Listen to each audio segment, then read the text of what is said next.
केदारनाथ अपनी चारपाई पर बैठा है, थोड़ी पर हाथ रखे हुए किसी बहुत गहरी सोच में डूबा हुआ, जैसे कोई बहुत बड़ा वैज्ञानिक हो। उसकी पत्नी फूलवती पास ही बैठी सब्जियां काट रही है। कुछ देर शांति रहती है, फिर अचानक केदारनाथ एक गहरी और निराश आह भरते हुए कहता है, हे भगवान, ये गरीबी भी क्या चीज है। दिन रात मिट्टी में मिल जाओ, पसीना बहाओ, फिर भी हाथ में कुछ नहीं आता। खेती में जो लगाओ वो भी वापस नहीं मिलता। फूलवती, क्या हम ऐसे ही घुट घुट कर जिएंगे और ऐसे ही मर जाएंगे? हमारी किस्मत का ताला कब खुलेगा?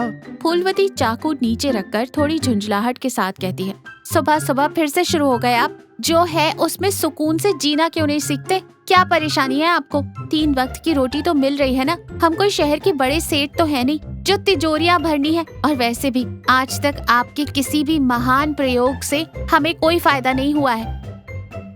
सेठ नहीं है तो क्या सेठ बनने का सपना भी ना देखूं?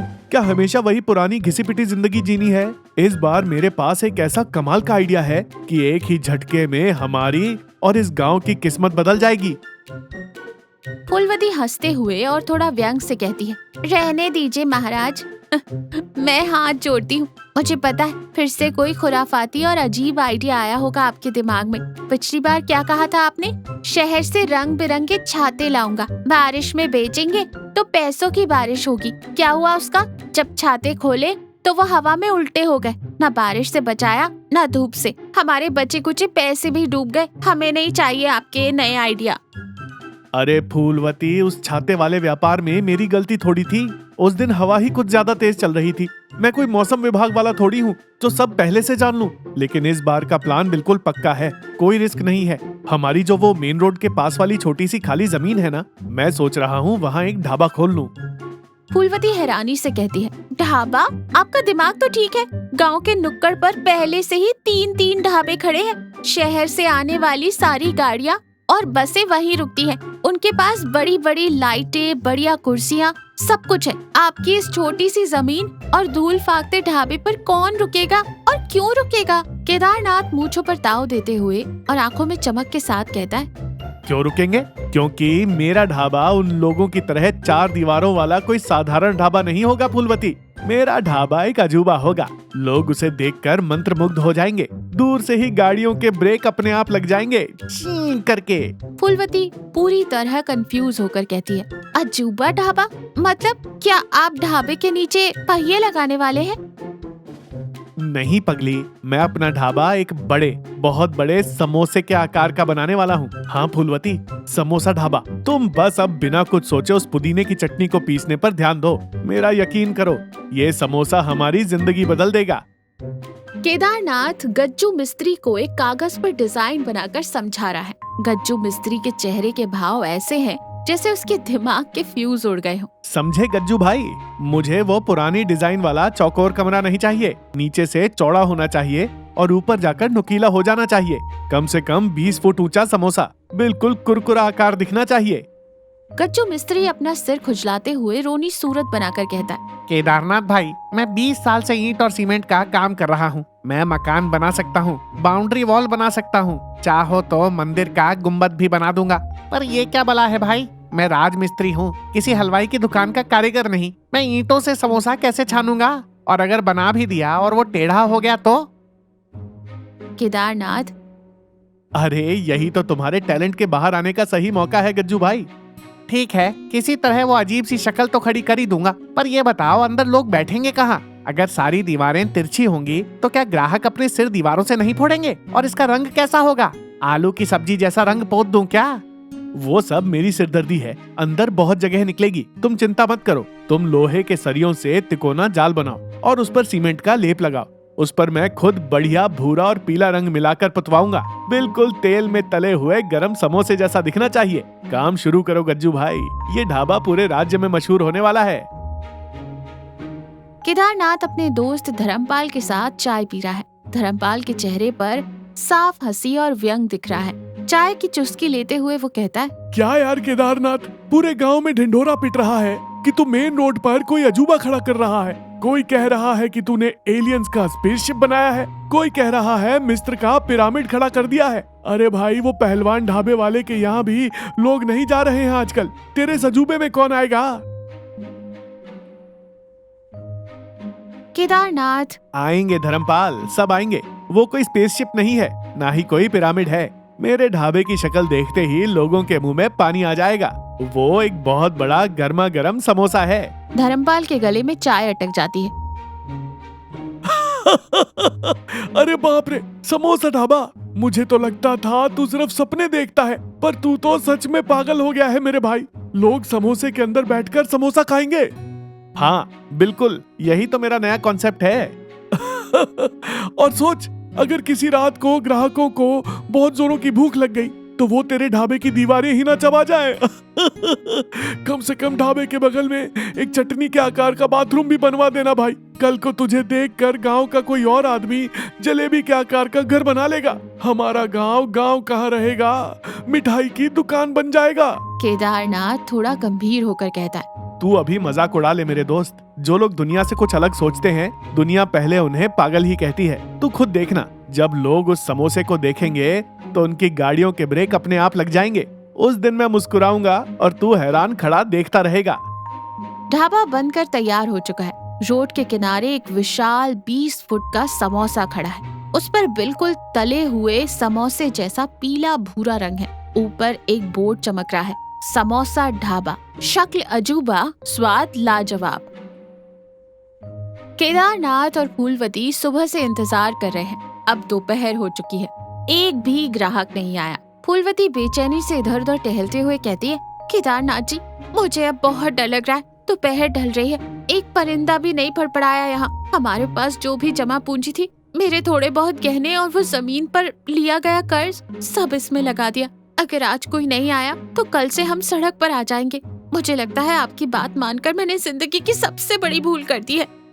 केदारनाथ अंदर से डरा हुआ है, लेकिन बाहर से हिम्मत दिखाते हुए कहता है, हौसला रख फूलवती, मेरा भरोसा कभी नहीं टूटता। लोग हमेशा नई चीजों को पसंद करते हैं। तू बस गैस पे वो गर्मा गर्म आलू गोभी वाले समोसे और मिर्ची के पकौड़े तैयार रख। तभी अचानक दूर से एक चमचमाती कार तेजी से आती है और समोसा ढाबा के ठीक सामने जोर से ब्रेक मारती है। कार से राहुल और नेहा नाम के 2 शहर के लड़के लड़की बाहर निकलते हैं। उनके हाथों में महंगे फोन और कैमरास हैं। ओह माय गॉड राहुल, ये क्या है? एक समोसा बिल्डिंग! मैंने अपनी पूरी लाइफ में इतना क्रेजी स्ट्रक्चर कभी नहीं देखा। लुक एट दिस, इस पर बिल्कुल समोसे जैसा पेंट किया गया है। अनबिलीवेबल यार, ये तो पक्का हमारे इंस्टाग्राम और यूट्यूब के लिए एक सुपर वायरल स्पॉट है। कम ऑन नेहा, इसके सामने खड़ी हो जा, मैं तेरी फोटो क्लिक करता हूँ। हम इसका कैप्शन डालेंगे, दुनिया का सबसे बड़ा समोसा। आज का हमारा व्लॉग तो पक्का ट्रेंडिंग में जाएगा। केदारनाथ खुशी से दौड़ते हुए उनके पास जाते हैं और हाथ जोड़कर कहते हैं, आइए सर, आइए मैडम, हमारे समोसा ढाबा में आपका स्वागत है। बाहर से तो आपने बहुत फोटो ले लिए, अब एक बार अंदर बैठकर मेरी पत्नी के हाथों के बने असली समोसे का स्वाद चखिए। मैं शर्त लगाता हूँ आप जिंदगी भर ये स्वाद नहीं भूलेंगे। राहुल अंदर आता है। चारों तरफ इंटीरियर देखकर वो कहता है, डिजाइन तो तुम्हारा माइंड ब्लोइंग है भैया, पर क्या खाने में वो दम है? हम सिर्फ फोटो खींचने के लिए रुके हैं। अगर स्वाद बकवास निकला तो हमारे सब्सक्राइबर्स को हम बहुत बुरा रिव्यू देंगे, बता रहे हैं। आप बस एक बार खाइए सर, अगर स्वाद पसंद ना आए तो पैसे मत देना। अरे फूलवती, 2 प्लेट स्पेशल समोसे और वो हरी पुदीने वाली चटनी जल्दी लेकर आ। फूलवती गरम गरम भाप निकलते समोसे और हरी चटनी लाती है। नेहा और राहुल थोड़ा शक करते हुए समोसा तोड़कर खाते। पहला निवाला मुंह में जाते ही दोनों के चेहरों पर गजब की संतुष्टि और खुशी छा जाती है। वाह राहुल, दिस इज हेवन। सच में बहुत बहुत टेस्टी है। अंदर आलू का मसाला, वो हल्के मसाले और ये कुरकुरापन, शहर के महंगे रेस्टोरेंट में भी ऐसा स्वाद नहीं है। मानना पड़ेगा भैया, तुम्हारे डिजाइन में जितनी क्रिएटिविटी है, तुम्हारी पत्नी के हाथों में उससे कहीं ज्यादा जादू है। हम इस पूरी जगह का एक डिटेल वीडियो बनाएंगे। कल से देखना ये जगह कितना फेमस हो जाती है। तुम खुद ग्राहकों की भीड़ देखकर घबरा जाओगे। राहुल की वीडियो की वजह से ढाबा बहुत मशहूर हो गया। बाहर गाड़ियों की लंबी लाइन लगी है, अंदर पैर रखने तक की जगह नहीं है। केदारनाथ कैश काउंटर पर बैठा है। उसके गले में एक मोटी सोने की चेन है। वो बहुत गंभीर होकर लगातार नोट गिन रहा है। फूलवती रसोई में पसीने से लथपथ होकर लगातार काम कर रही है। वो बहुत थकी हुई लग रही है। तभी धर्मपाल, अरे केदारनाथ मेरे भाई, तेरे दिमाग को तो 21 तोपों की सलामी देनी चाहिए। जिस मुंह से मैं तुझ पर हंसता था, आज वही मुंह खुला का खुला रह गया है। सुना है कल तो जिले के कलेक्टर साहब की गाड़ी भी तेरे समोसे खाने के लिए रुकी थी। पूरे गांव में सिर्फ तेरी ही चर्चा है। केदारनाथ बिना सिर उठाए नोट गिनते हुए बड़ी रूखी आवाज में कहता है। हाँ धर्मपाल, सिर खुजलाने की भी फुर्सत नहीं है। तेरे पास 500 के खुले हैं क्या? हैं तो दे दे और थोड़ा साइड में खड़ा हो जा, ग्राहक वेट कर रहे हैं, रास्ता मत रोक। धर्मपाल के चेहरे की मुस्कान गायब हो जाती है। वो थोड़ा आहत होकर कहता है, तू तो पूरा मशीन बन गया है केदारनाथ। तुझे अब पैसों के अलावा कुछ नहीं दिखता। एक वो समय था जब हम घंटों बैठकर गांव जवार की बातें करते थे, दुख सुख बांटते थे। अब तो तुझे इंसान भी खुले नोटों की तरह दिखने लगे हैं। ठीक है भाई, कर ले अपना बिजनेस। धर्मपाल निराश होकर वहाँ से चला जाता है। केदारनाथ अभी भी गल्ले पर नोटों की गड्डियाँ सेट कर रहा है। फूलवती, केदारनाथ जी, अब मेरे शरीर में बिल्कुल ताकत नहीं बची है। सुबह 5 बजे से रात के 11 बज गए। उस भट्टी के सामने खड़े खड़े मेरी कमर टूट रही है, पैरों में सूजन आ गई है। केदारनाथ नोट गिनते हुए चिढ़कर कहता है। तो 2-4 नौकर रख ले फूलवती, हर बात पर शिकायतें क्यों करती है? क्या अब हमें पैसों की कोई कमी है? दिन का 10-15 हजार छाप रहे हैं हम। भूल गई वो दिन जब 100 रुपए के लिए भी दूसरों का मुंह ताकते थे? इसी दिन के लिए तो हमने इतनी मेहनत की थी ना। फूलवती की आंखें हल्की सी नम हो जाती हैं। हाँ, पैसे के लिए ढाबा खोला था, सच है, पर इस तरह से अपनी शांति और सुकून बेचकर जीने के लिए नहीं। हम दोनों को आपस में प्यार से बात किए कितने हफ्ते बीत गए, याद है आपको? और आप तो मुझसे ठीक से बात तक नहीं करते, सिर्फ ऑर्डर्स देते हैं। हमारे दोस्त, हमारे अपने सब हमसे दूर हो रहे हैं। ऐसा पैसा किस काम का जो हमें मशीन बना दे? इंसान को पैसों की जरूरत है, पर इंसान के अंदर इंसानियत भी तो बची रहनी चाहिए ना। बूढ़ा आदमी काउंटर के पास आकर कांपती और कमजोर आवाज में कहता है। बाबूजी, बेटा, यहाँ खाने के लिए कुछ मिल जाएगा क्या? 2 दिन हो गए हैं, पेट में अन्न का एक दाना नहीं गया। भगवान के लिए थोड़ी दया करो बेटा। पास ही टेबल पर समोसे खा रहा एक सूट बूट वाला आदमी। अरे भैया, ये कैसे अंदर घुसने दिया तुमने? कितनी बदबू आ रही है। हम यहाँ इतना पैसा देकर साफ सुथरा खाने आते हैं और तुम इन भिखारियों को अंदर ले आते हो। हमारा तो खाने का मूड ही खराब हो गया। इसे फौरन बाहर निकालो, वरना हम अभी उठकर जा रहे हैं। केदारनाथ अमीर ग्राहक की बात सुनकर घबरा जाता है और उसका बिजनेस खराब ना हो जाए। बाबा, ये कोई धर्मशाला है क्या जो मुंह उठाए चले आए? तुम जैसे लोगों को मुफ्त में खिलाने लगा तो मेरे अच्छे ग्राहक कहाँ जाएंगे? देख रहे हो उन्हें कितना गुस्सा आ रहा है। चलो बाहर जाओ यहाँ से, यहाँ मुफ्त में कुछ नहीं मिलता। बूढ़ा आदमी आंखों में आंसू लिए दोनों हाथ जोड़कर कहता है। बहुत भूख लगी है बेटा, मेरे पास एक फूटी कौड़ी नहीं है। अगर तुम्हारे पास कोई झूठा खाना या किसी की प्लेट में बचा हुआ बासी खाना हो जिसे तुम फेंकने वाले हो, वही मुझे पीछे कोने में दे दो। मैं वही खाकर अपनी जान बचा लूंगा। मैं बाहर धूप में बैठ जाता हूँ। केदारनाथ उसे धक्के मारकर निकालने के लिए अपना हाथ उठाता है। तभी अचानक उसके कानों में फूलवती की कल रात कही हुई बातें गूंजने लगती हैं। हमारे अपनों को दूर कर दे, ऐसा पैसा किस काम का? इंसान के अंदर इंसानियत भी बचनी चाहिए। केदारनाथ अचानक रुक जाता है। वो पीछे मुड़कर अपने रुपयों से भरे गल्ले को देखता है और फिर उस भूख से तड़पते बूढ़े आदमी को। उसे एहसास होता है कि दौलत ने उसे कितना अंधा और कठोर बना दिया है कि वो एक इंसान को बचा हुआ खाना भी नहीं दे सकता। उसका उठा हुआ हाथ नीचे गिर जाता है और उसका दिल पसीज जाता है। फिर वो बूढ़े आदमी के दोनों हाथ पकड़ लेता है। उसकी आंखों में पछतावा है। बाबा, मुझे माफ कर दो। मैं इन रुपयों की चमक में ये भूल ही गया था कि मैं भी एक इंसान हूँ। आप बाहर उस कड़ी धूप में क्यों बैठेंगे? आइए मेरे साथ, अंदर आइए। मैं आपको कोई बचा खुचा या झूठा खाना नहीं दूंगा। मैं आपको अपने हाथों से बिल्कुल ताजा और गर्मा गर्म खाना खिलाऊंगा।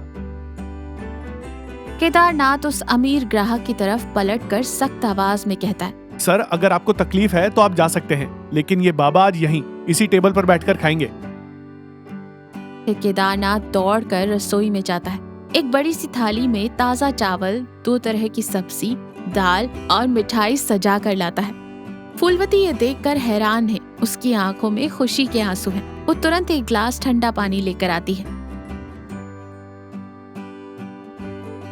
बूढ़ा आदमी आंखों में आंसू लिए है और कहता है, बेटा, मैं सुबह से उन 3 बड़े ढाबों पर गया था। सबने मुझे गालियां देकर भगा दिया। तुमने मुझे अपने माता पिता की तरह सम्मान देकर खाना खिलाया है। आज मेरा पेट ही नहीं, आत्मा भी तृप्त हो गई है। तुम्हारा ये ढाबा हमेशा ऐसा ही चलता रहे। वो उन्हें दिल से आशीर्वाद देकर वहाँ से चला जाता है। केदारनाथ और फूलवती बहुत शांति से अपने घर के बरामदे में बैठे चाय पी रहे हैं। महीनों बाद केदारनाथ के चेहरे पर कोई तनाव नहीं, बल्कि एक गहरी शांति है। फूलवती, कल रात बहुत महीनों बाद मुझे बिना करवटे बदले गहरी और मीठी नींद आई। दिमाग में कोई हिसाब किताब नहीं था, कोई पैसों की गिनती नहीं थी। मुझे भी जी, जब वो बाबा भरपेट खाना खाकर चेहरे पर मुस्कान और आंखों में आंसू लिए हमें दुआएं दे रहे थे, तो मुझे ऐसा लगा जैसे मेरी महीनों की थकान एक पल में गायब हो गई हो। तुम और धर्मपाल बिल्कुल सही कहते थे फूलवती। मैं पैसों के पीछे पागलों की तरह भागकर एक बेजान मशीन बन गया था। मैंने रिश्ते, दोस्ती, इंसानियत सब पीछे छोड़ दिए थे। लेकिन कल उस भूखे इंसान को खाना खिलाकर मेरे दिल को जो खुशी मिली, वो मेरे गले में रखे उन लाखों रुपए में भी नहीं थी। आज से हमारे ढाबे का एक नया नियम होगा। अब से ढाबे में सिर्फ पैसे वाले ही नहीं खाएंगे। हर रात ढाबा बंद करने से पहले जो भी बचा हुआ साफ खाना होगा और जो भी गरीब या भूखा हमारे दरवाजे पर आएगा, हम उसे सम्मान के साथ मुफ्त में खाना खिलाएंगे। फूलवती गर्व से केदारनाथ का हाथ अपने हाथों में लेकर मुस्कुराते हुए कहती है, आज मुझे आप पर सच में गर्व हो रहा है। मेरा वो पुराने अच्छे दिल वाला केदारनाथ वापस आ गया। 1 महीने बाद रात के 9 बज चुके हैं। ढाबे के पिछले हिस्से में एक चटाई पर करीब 10-12 गरीब और बेसहारा लोग बैठे भोजन कर रहे हैं। केदारनाथ और फूलवती बहुत प्यार से उनके बीच घूम घूम कर उन्हें अपने हाथों से खाना परोस रहे हैं। तभी धर्मपाल अपनी मोटरसाइकिल से वहाँ से गुजरता है। ये नजारा देखकर वो हैरान रह जाता है। वो गाड़ी रोकता है और धीरे से अंदर आता है। मेरे भाई केदारनाथ, मैंने तुझे पहचानने में बहुत बड़ी भूल कर दी। मुझे लगा कि सफलता और पैसों की हवा तेरे दिमाग में भर गई है, पर तू तो बिल्कुल नहीं बदला मेरे यार। इस समोसे की शक्ल वाले ढाबे के अंदर सिर्फ आलू का मसाला नहीं है भाई, बल्कि तेरे जैसा एक बहुत बड़ा और साफ दिल धड़कता है। ये ढाबा अब सिर्फ पेट भरने की जगह नहीं रहा, तूने इसे दुआएं कमाने का मंदिर बना दिया है। केदारनाथ मुस्कुराता है और धर्मपाल को गले लगा लेता है। दोनों दोस्तों की पुरानी कड़वाहट भी खत्म हो जाती है। फूलवती मुस्कुराते हुए आती है और सबको मिठाई देती है और ये कहानी यही खत्म होती है।